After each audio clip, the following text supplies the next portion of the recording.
This is Recruiting Unfiltered. He's a Division I player. Committed for suicide, basically. We're going to cover the full gamut. The roster limits actually become a detriment.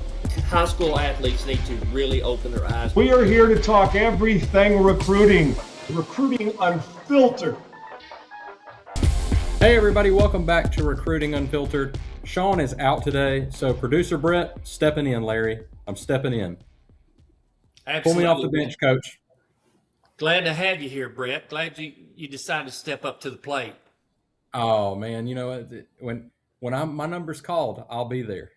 I may not have been a baseball player, football player, but man, I was a heck of a bowler in high school. Yeah. That's that first chair, second chair thing coming back from band. Oh, I was the band kid. I was the nerdy kid that likes all these buttons on this computer, but we can handle it. I've been with NSR now for over 4 years, coming up on 5. So I know a thing or two about this recruiting deal. A lot of people don't think I do, but I do. I paid attention. Well, you know, we either you'll catch it through osmosis or we'll beat it into you, one or the other. That's right. Well, so I do a lot of the marketing for NSR, and it is showcase season for coming up for softball, but volleyball's in full swing. We got soccer in full swing. And I wanted to talk about what these kids, coaches, parents, and scouts, what we do at all these events for each aspect. What does a kid need to know going into these showcases of how to get noticed, how to be seen, because there's so many kids at these events. I mean, we've got volleyball events that have thousands and thousands of kids, you know, several tens, almost hundreds of courts, it feels like, when you get in some of those big arenas. How do you get seen? And then what does a parent need to be doing to help their kids get seen? Coaches and scouts, I want to get into it, but let's start with the kids. Well, you know, the main thing the kids need to do, and I want the families to understand this as well, and you kind of talked me off of this at in our conversation prior to the event, to the podcast starting.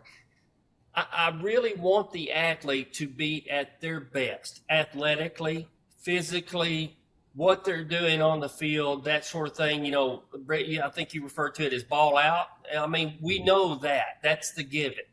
But put recruiting in the back of your mind when you're going to these showcases there. You're there to win games. You're there to play ball. And that's number one. Number two is,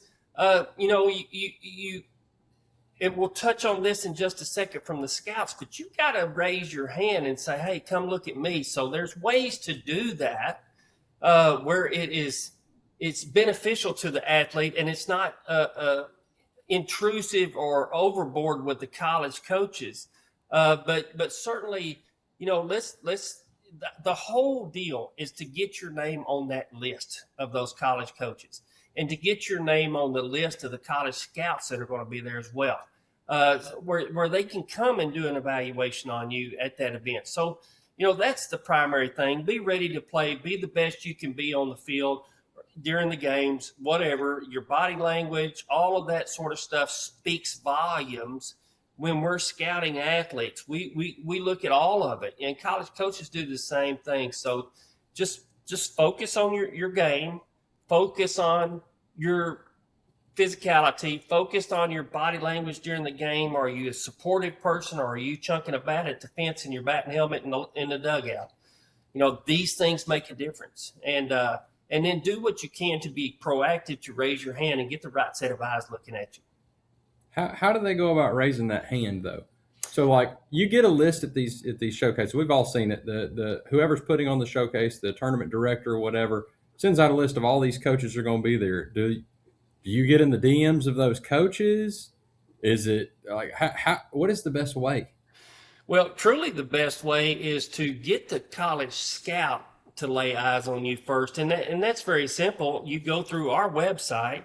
You go to the sport landing page that you want to, and how to get recruited page, and you fill out a form that says, "Hey, coach, come look at me.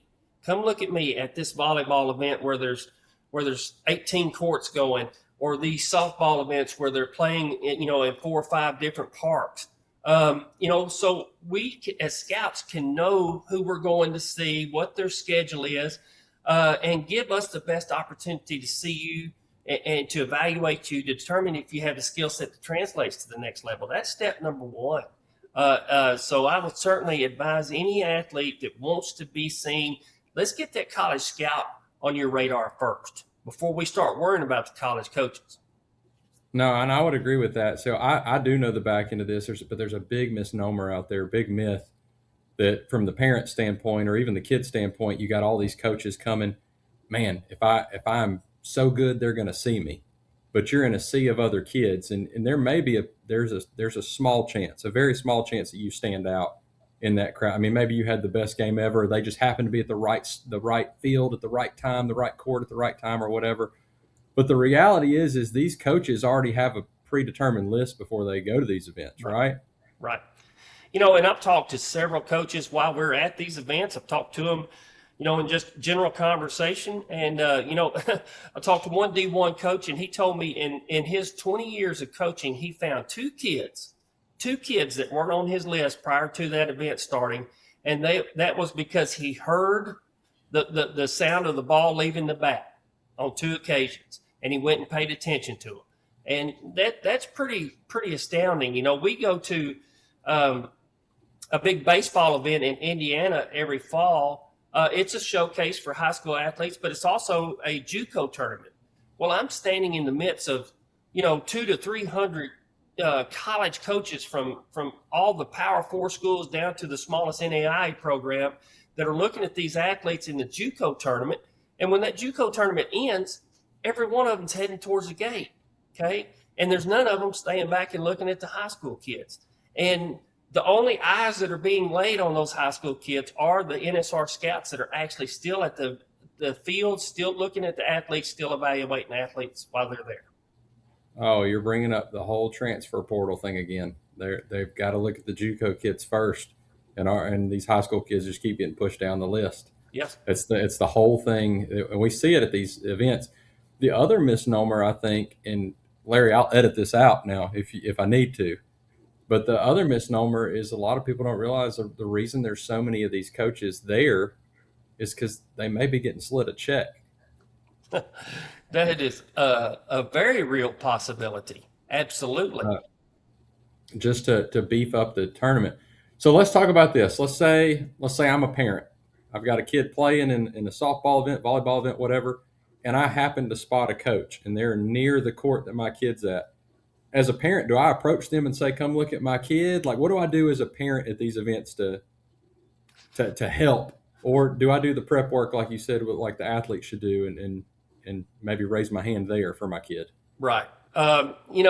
Especially with Division I coaches, parents do not need to go up and talk to that coach. That could create a potential a violation where that coach has to self-report, based on where they're at in the recruiting calendar, whether it's whether they're able to make contact with people away from their campus. So you have to really be careful on that and be smart on that. And also the even Division II, Division III, NAIA, and JUCO coaches are there doing their jobs, mom and dad. So, let them do their jobs. Let them evaluate the kids that they have on their list, so they can get these kids recruited. It's not just going to watch a ball game or a volleyball match or a basketball game. These coaches are actually doing work while they're there. They're taking metrics. They're taking, they're getting visuals on these kids where they can, determine if their metrics match up with what they actually see. They're getting velocities with the stalker radars or the pocket radars, that sort of thing. And these coaches are not there to have conversations. These coaches are there to do their job. So a lot of them are assistant coaches that have to report back to their head coaches. And if the head coach is there, he's all business while he's there. Right. Is there anything other than, I guess, more of what not to do as a parent? When I'm in the stands, let's say I do have even a scout, coach, someone looking at my child or looking at the field or the court my child's on that I should not be doing. Yeah. I'm all about supporting your child, that's an athlete. I went through this as a parent as well with my boys, and there was no bigger fan for them. Fortunately, I was on the sidelines coaching them at the time. So, uh, but when you're a parent and you're out there, support your child, cheer them on, encourage them, be that positive person in the stands. Do not be that person screaming and yelling and swearing at the umpires. We don't want coaches to see you doing that, because coaches are recruiting you as well, just like their athlete.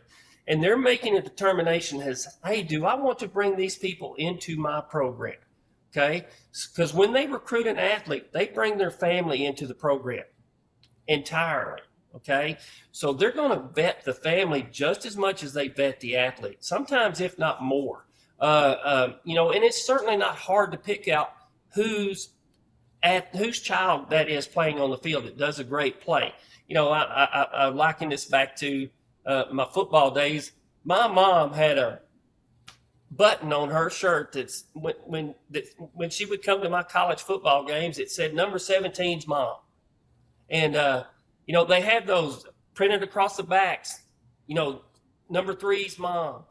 So it's not hard to figure out who your kid is out there and match the two up. So just be supportive, be excited, celebrate the accomplishments of the athlete on the field, but also do not be that overbearing, rude, confrontational parent while you're at these games. Yeah, and I mean, we've talked about this several times on this podcast. We're not an open enrollment company. If anybody could just, be a part of it, then why would anyone want to be a part of it? We're very selective, and when we do these coaches interviews, we're not only looking at the kid and interviewing the kid, but we're also interviewing the family. Because if we put that NSR stamp that said this kid has been evaluated, they have the talent to play at, XYZ division, when we recommend them to a coach, we want to recommend we've vetted the full family. We've vetted this player, athlete, on the field, off the field. They're good to go, coach. And I think that's important to note here, that not just from a coach's perspective, seeing you in the stands, but we do the same thing. Right. Again, these are two of the most important things that I'm looking for as a scout, is the body language of the athlete and how they interact with their teammates during the game and what their parents are doing. And that will get me to cross a kid's name off my list quicker than anything if either one of those is bad. Okay. Yeah. Because I can't hang my name around that kid's neck and walk them in front of a college coach and say, I recommend this coach to you. I think that, or this kid to you, I think they'd be a great fit for your program. I agree. And I mean, that's what I've seen from my standpoint. And let's talk about the scout, though.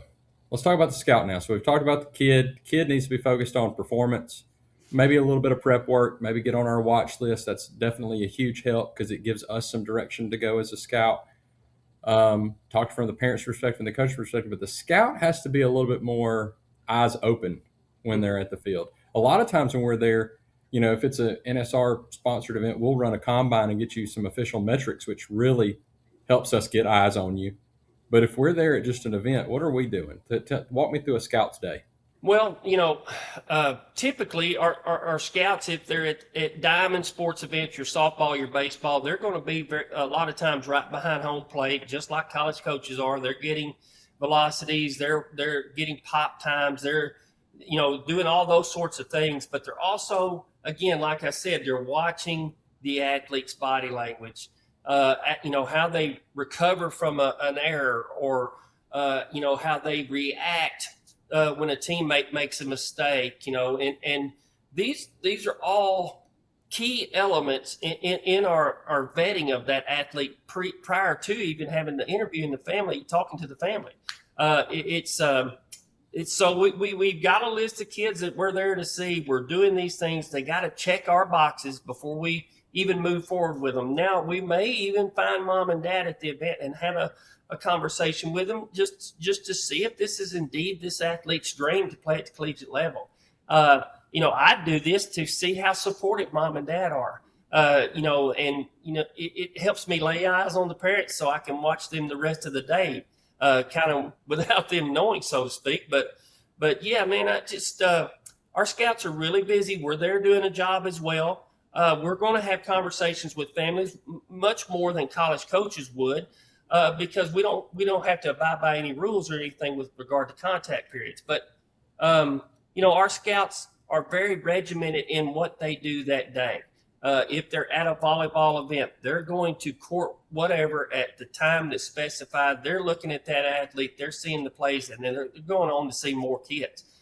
Some of our scout lists could be, in the 20s and 30s and 40s of kids that we might see over the weekend, who have raised their hand, who have said, "Hey, coach, come see me. And then, of course, we're doing the evaluations of the other athletes out there that may not have communicated with us, to see if they have a skill set. So, I have a predetermined list of kids that I'm going to see, and that's the main thing. If I see somebody that catches my eye that's not on my list, I may go up to the press box, or I may go to the score table and inquire about that athlete, and maybe start to watch them a little bit more closely. And then these parents here are maybe the ones that I reach out to while I'm at the event and just to find out where they're at with regard to this athlete's dream. Pretty sure most of them all want to play in college, or they wouldn't be spending thousands of dollars chasing their kids all over the country. Agreed. And I think you made a really, really good point there that I want to hit on and make sure everybody heard. So we all know the dates. Depending on the sport, it could be, I believe it's a September date. You can't talk to me before that date. I'm talking to my 30s, my 29s, and my 28s here. Division I can't talk to me before that anyway. Well, that's right. Division II, III, and AIA probably could, but a scout definitely can. Right. So having that conversation with the kid and the parent, and a scout can talk to a college coach at any time about any athlete to get on their watch list. So if you're a really, really, really stout 29 grad, coach could be there to see you. Now, they can't talk to you, but they've heard about you through us or conversations, different things. So that's a really, really important note. We see that so often the recruiting process hadn't even started. We're not even there yet. They can't even talk to us. If you're waiting on that date, the June 15th or the September 1st, depending on your sport, if you're waiting on that date to start your recruiting process, you're never going to get in it. It's too late. It's almost too late. Now, granted, we obviously have connections, and it's never really too late, I guess, to save it. But if you're doing it on your own at that point, it's almost too late. Like, you needed to be on the radar before then. Right. Am I right on that? Yeah, it's so much easier on the family too if they are proactive and they start early prior to those conversation dates. Kind of the whole garden's available for them out there, to be evaluated. They go to camps, they have conversations with coaches at camps, on campus, and these coaches start to formulate their boards for their classes. And then when these communication dates do happen, they're sending out offers to the kids because they've already evaluated the athletes. They've already done their due diligence prior to that date. And if you start late after those dates, then you're playing catch up. Some of the jobs are actually gone off the board. There's actually made in commitments. That's what I was going to say. Probably using the terms "it's too late" or "it's never too late" are wrong here. There is the ideal with all your options open, and then a very, very fine line to make it work is really, I guess, the better way to say it.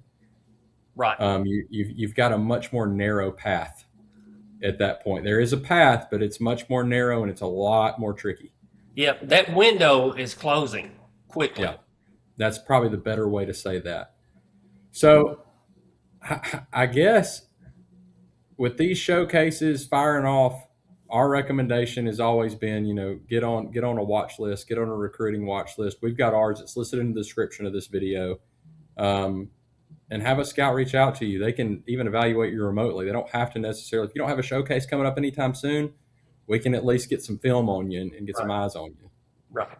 And with all sports, even some of the time sports where times are the major factors, like your track and field, your cross country, your swimming, your diving, that sort of thing, video is going to always be something that you need to have available for the scouts and for the coaches. Because like you said, I may look at a kid in California, a football player in California, and I'm looking at his film to do my evaluation. I may look at a baseball player in Texas, and I'm looking at any film that I can get on him so I can see his mechanics and I can start to get an idea about his athleticism, so I can start that evaluation process. Mom and Dad, recruiting never starts until you have an evaluation. Be that proactive person. Go out there, get on one of our scouts watch list, let them evaluate you, and then let's start this process rolling. And I always say this, not to mention, I digress a second there, Brett. I missed something key here. Okay. Let's circle back. We always listen. This is an open podcast. We talk about whatever we want when we want. So let's circle back to it. Let's go all the way back to the initial conversation about what the athletes should be doing. And one of the primary things that the athletes should be doing is maintaining their grade point average and getting into the ACT or SAT entrance examinations as early as possible. Because when these coaches start building their boards, those athletes that have those test scores already available for these coaches to see are the ones that they have a better understanding of what their financial aid package is going to look like. And my counselor's handling this. So I'm just a freshman. I don't need to take it till my junior year. That is wrong. That is wrong. And you're going to see after COVID now, some of the COVID rules are starting to come, to go away. You're going to start seeing more and more colleges going back to the test for admissions. The test for financial aid has never left. But you're going to see potentially more and more colleges going back to the test for admissions, whether it's ACT or SAT, and we see it happening every day. So academics, guys and girls, anybody that's listening to me, your academics are going to be the key that opens up every door for you. Then we walk your athleticism in and show the college coaches. That's as honest as I can about it. We're already starting to see that. The ACT is becoming more and more of a, I'm not going to say it's being required yet again, but it's definitely getting more preferential treatment in the admissions offices of these colleges, because we've seen that it just didn't work. Right. It didn't work. They needed some sort of standard to test based on other than just GPA. GPA is very important, but this is also the cornerstone to know how you're going to be in their college. They don't want to really, it's just like us. We don't want to admit you if you're not going to be successful. Right. They're not open enrollment either. So we're seeing a lot of these colleges go back to this SAT, ACT, and it's always been there for financial aid. And outside of your big Division I programs, a lot of these programs rely on that academic scholarship to get you funded for to play at their school. Exactly. All D3 schools are, and more and more schools are blending academic and athletic money together. If you're a parent, you want to try to cover as much of that college tuition bill and keep your athlete, from having to have it, just to limit their amount of student loan debt that they're going to come out of college with. And again, if you go, more and more sports are partial scholarship sports anyways, where you're going to get a percentage. So you need that academic money there to help offset that debt. I couldn't agree more. Well, Larry, I thought we had to cover this topic, since that's what I'm seeing come through our marketing department is all these combines and showcases. We need to cover camps when it gets closer to time, all these camps too, because there's some big misnomers about camps out there.